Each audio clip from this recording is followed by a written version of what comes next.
Julie again with the Writing, Reading, and Speech Assistance area of the Learning Commons.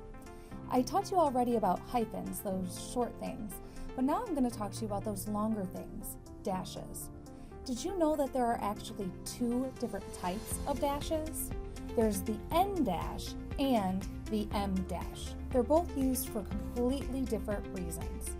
The N dash is a little bit longer than the hyphen, but shorter than the M dash. You can achieve it on your computer by using Control and then the hyphen on your number pad, or you could insert it as a symbol. It is used to show a range of things, specifically 4 different things: letters,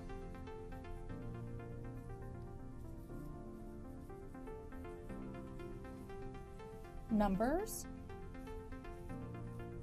a range of location, or time.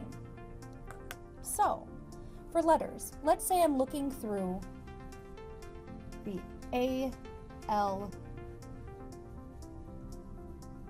thesaurus. If you remember from hyphens, we use hyphens to combine 2 words and act like a modifier, an adjective, to a noun. So if I used a hyphen here, that would mean that my thesaurus is A and L only. That's not what I mean. I actually mean the range from A through L and all the letters in between. So I use the N dash. You might sometimes see it with that mark. Numbers are the same thing. Let's say in that thesaurus, I want to look at pages 10 through 15. I want to incorporate all of those pages. For location, let's say I'm on the Detroit-Toledo Expressway.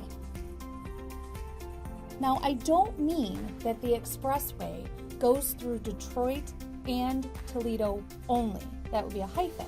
I want it to include Detroit, Toledo, and all the cities in between. Therefore, I need that N dash. For time, let's say I'm looking through a May-September issue of a magazine.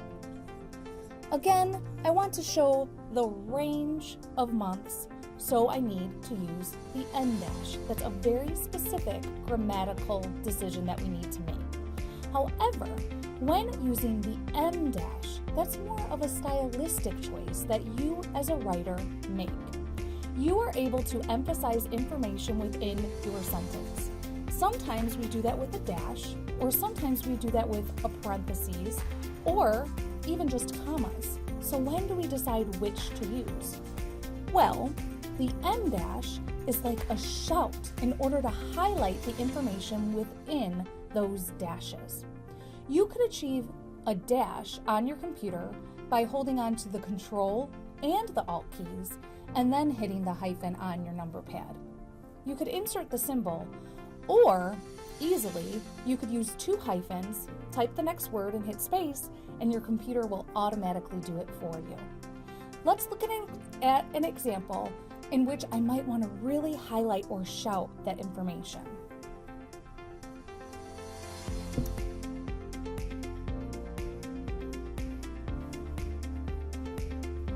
The ovens were hot.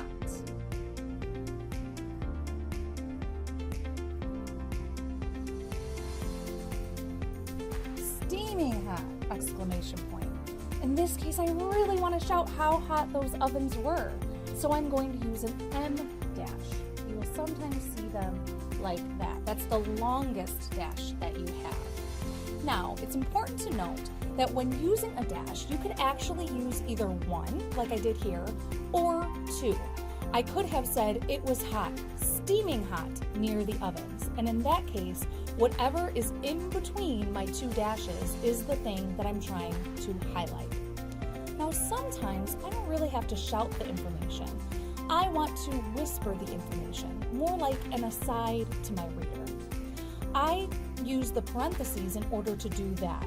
That's when the information within those parentheses isn't vital to the essence or explanation of the sentence. For the case of parentheses, you will always have to. So,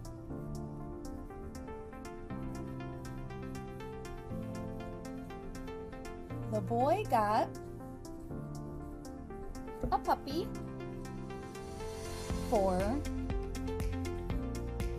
his birthday.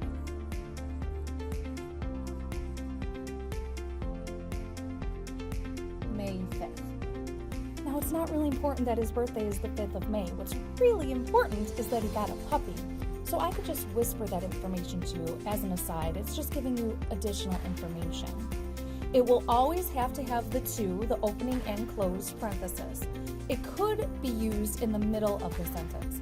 I could have said, for his birthday, May 5th, the boy received a puppy.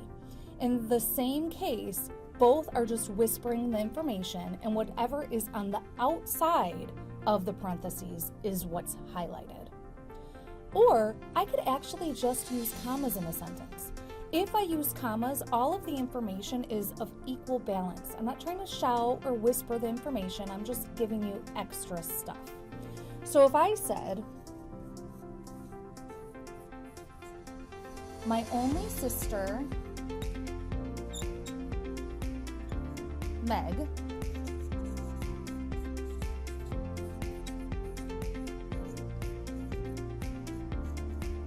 hates chocolate. I actually don't have to tell you that her name is Meg. I have only one sister, so that's just extra information. But I chose to provide it in this sentence. I don't need to shout her name or whisper it. So in that case, I used commas. We'll talk more about commas later on, but in this case, when determining whether you use an N or an M dash, it's if you want to show a range of information for letters, numbers, location, or time, you'd use the N dash. But if you're trying to make a stylistic decision to highlight or shout that information, that's when you're going to use your M dash. Thank you very much, and hope you enjoyed this Grammar Tidbits.